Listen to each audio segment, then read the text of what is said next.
Pilipin na natin itong panibago nating bagyo, ang bagyong Verbena. Kahapon nga pumasok sa loob ng ating PAR, itong low pressure area, at kaninang madaling araw ay nag-develop ito at naging bagyo na nga. At tinawag na natin ito sa local name niyang Verbena. Ang bagyong Verbena po ay huling namata ng Pag-asa sa lying around 345 kilometers east ng Surigao City, dito po sa may Surigao del Norte. Yan po ay nasa dagat pa, na may tagday na lakas na hangin na nasa 45 kilometers per hour malapit sa kanyang gitna, at kung minsan may mga pagbugsong umabot sa 55 kilometers per hour.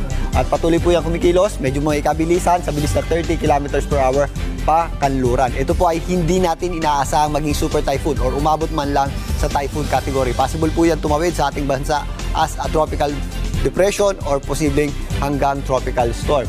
Pero yan po ay magdadala ng malawakang pagulan sa malaking bahagi na po yun ng ating bansa, kasabay po ng pagtawid niyan. Kasama po ng ating tinatawag na shear line at ng ating amihan o northeast monsoon.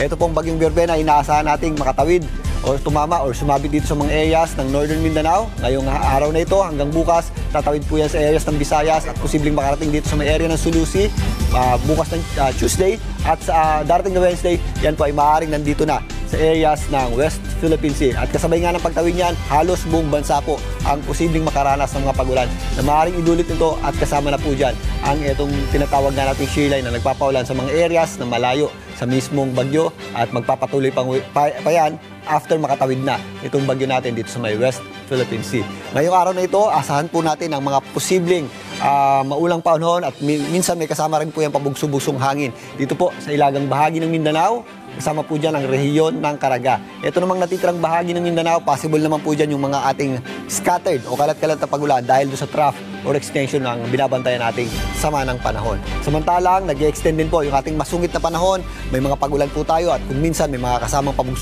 It's been raining here, guys, in Surigao City. Look outside.